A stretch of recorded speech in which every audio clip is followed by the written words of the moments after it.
Assalamualaikum warahmatullahi wabarakatuh. Perkenalkan, nama saya Kurniawan, NIM 2019 0104 domisili Universitas Nahdlatul Ulama Purwokerto. Saya akan menjelaskan peran mikroorganisme di bidang peternakan, pangan hasil ternak. Peran adalah aspek dari kedudukan atau status. Mikroorganisme adalah makhluk hidup yang berukuran kecil yang memiliki kehidupan dan karakteristik yang khas yang biasa dibedakan dari organisme lain, terutama mampu hidup di berbagai habitat. 3 hal penting dalam bidang usaha peternakan. Yang pertama, produksi. Yang kedua, pasca produksi. Yang ketiga, pemasaran. Kadangkala kita sering terkonsentrasi terhadap masalah-masalah peningkatan produktivitas ternak. Misalnya, bagaimana meningkatkan berat badan ternak, meningkatkan produksi susu, meningkatkan produksi telur. Namun, lupa terhadap masalah-masalah penanganan produk peternakan. Penanganan pasca panen peternakan memegang peranan penting, antara lain bertujuan untuk mengurangi terjadinya kerusakan yang sering terjadi pada hasil-hasil peternakan, contohnya pada daging, pada susu, pada telur. Kerusakan pasca panen peternakan masih cukup tinggi, 5% sampai 10% pada daging, 10% sampai 20% pada telur, 5% sampai 12% pada susu. Daging, susu, dan telur, serta hasil olahannya merupakan bahan makanan yang memiliki nilai gizi tinggi, tetapi sangat mudah mengalami kerusakan, baik kerusakan fisik, mekanik, biologis, mikrobiologis. Adapun kerusakan mikrobiologis, contohnya yaitu akibat mikroba. Oleh karena itu, diperlukan penanganan yang baik dengan tujuan mengurangi terjadinya kerusakan, sehingga bahan makanan tersebut masih memiliki nilai ekonomis yang tinggi. Penanganan juga diperlukan untuk proses selanjutnya, yaitu proses pengawetan dan pengolahan. Bahan makanan mentah merupakan bahan makanan yang dapat diolah dengan proses pengolahan, kemudian dikonsumsi oleh manusia dan tidak membahayakannya. Secara umum, bahan makanan yang dapat diolah untuk dijadikan makanan digolongkan menjadi 3. Yang pertama yaitu bahan makanan mudah rusak, yang kedua yaitu bahan makanan mudah dalam waktu tertentu, yang ketiga bahan makanan kemasan. Oke, saya akan menjelaskan yang pertama, yaitu bahan makanan mudah rusak. Saya ambil contoh saja, daging dan susu segar. Apabila daging dan susu segar tersebut tidak secepat mungkin diolah, maka akan sangat cepat mengalami kerusakan. Yang kedua, yaitu bahan makanan mudah dalam waktu tertentu.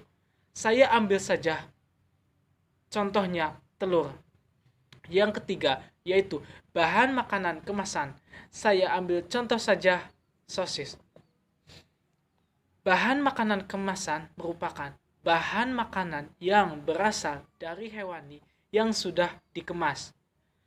Adapun waktu tahan penyimpanan dari ketiga tersebut pada daging dan susu, waktu simpannya yaitu 1-6 jam, maksimalnya yaitu setengah hari. Pada telur beberapa minggu, pada bahan kemasan yaitu beberapa bulan. Bahan makanan rusak adalah bahan makanan yang tidak dapat diolah lagi dan tidak dapat lagi dikonsumsi oleh manusia. Secara umum, faktor penyebab kerusakannya disebabkan oleh 2 faktor. Yang pertama, faktor dalam, yang kedua, faktor luar. Oke, saya akan menjelaskan faktor luar. Faktor luar yaitu akibat tercemarnya mikroba. Oke, cukup sekian dari saya. Selanjutnya akan diteruskan oleh teman saya yaitu Devi. Assalamualaikum warahmatullahi wabarakatuh. Perkenalkan, nama saya Devi Fitriani, NIM 2019 Prodi Peternakan Universitas Nahdlatul Ulama Purwokerto. Yang pertama, daging. Daging yaitu hewan yang dipotong serta bagian-bagiannya termasuk benih-benih yang belum lahir, terkecuali hewan atau bagiannya yang diawetkan dengan cara lain daripada pendinginan. Kualitas daging merupakan kombinasi dari sifat-sifat daging menghasilkan bahan makanan untuk dikonsumsi, yaitu nilai gizi yang baik, memiliki kemenarikan atau segi estetik, menimbulkan selera pada kelezatan, melesum yaitu aman dikonsumsi dan sesuai untuk diolah. Daging juga dapat diolah menjadi bahan makanan, contohnya seperti sosis dan ham. Produk olahan daging merupakan habitat yang disukai oleh galur Pediococcus. Dapat menghasilkan rasa makanan diasetil yang berperan sebagai antimikroba, namun juga dapat menghilangkan rasa makanan meskipun dalam jumlah kecil. Selain itu, Pediococcus juga dapat terlibat dalam fermentasi berbagai makanan, contohnya seperti tape. Kemampuan Pediococcus sp yaitu untuk membunuh mikroorganisme pembusuk dan patogen dalam fermentasi daging dikarenakan kemampuannya menghasilkan asam organik. Yang kedua adalah susu. Susu adalah hasil pemerahan sapi atau hewan menyusui lainnya yang dapat dimakan atau dapat juga digunakan sebagai bahan makanan yang aman dan sehat serta tidak dikurangi komponen-komponennya atau tidak ditambahi bahan lain. Lactobacillus bulgaricus merupakan salah satu bakteri yang berperan penting dalam pembuatan yogurt. Yogurt merupakan hasil olahan fermentasi dari susu. Bakteri ini hidup di dalam susu dan mengeluarkan asam laktat yang dapat mengawetkan susu dan mengurai gula susu. Dan bakteri Streptococcus lactis, yaitu dalam pembuatan mentega dan keju. Bakteri Streptococcus lactis diperlukan untuk menghasilkan asam laktat pada pembuatan keju. Asam laktat dapat menghasilkan gumpalan susu. Dalam menangani susu, selalu harus diusahakan agar diperoleh susu dengan jumlah mikroorganisme yang sedikit, bebas dari bakteri patogen, bebas dari kotoran-kotoran yang jelas tampak.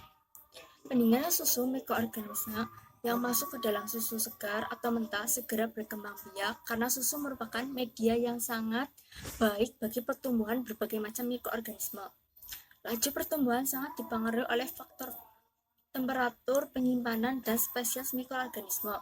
Tindakan utama dan pertama-tama dalam pengendalian mikroorganisme dalam susu di kandang dan pada pengangkutan transportasi adalah penurunan suhu.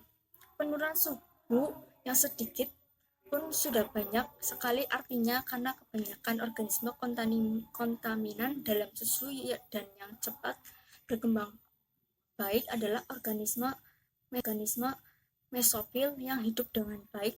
Yang ketiga, telur. Telur merupakan makanan bergizi tinggi yang sangat dibutuhkan oleh tubuh karena merupakan sumber protein, asam lemak, vitamin, dan mineral. Nilai gizi satu butir telur sebanding dengan nilai gizi setengah gelas susu. Penurunan mutu telur terjadi perubahan-perubahan yang terjadi selama penyimpanan telur utuh adalah berkurangnya berat disebabkan karena air hilang dari albumin atau putih telur, tetapi sebagian juga karena kehilangan CO2, NH3, N2, dan H2S, perubahan cita rasa, dan kehilangan karbon dioksida. Penanganan pada umumnya telur telah mengalami beberapa kali penyimpanan. Perlu dilakukan dalam perawatan dan penanganan sebagai berikut. Yang A, menjaga kebersihan.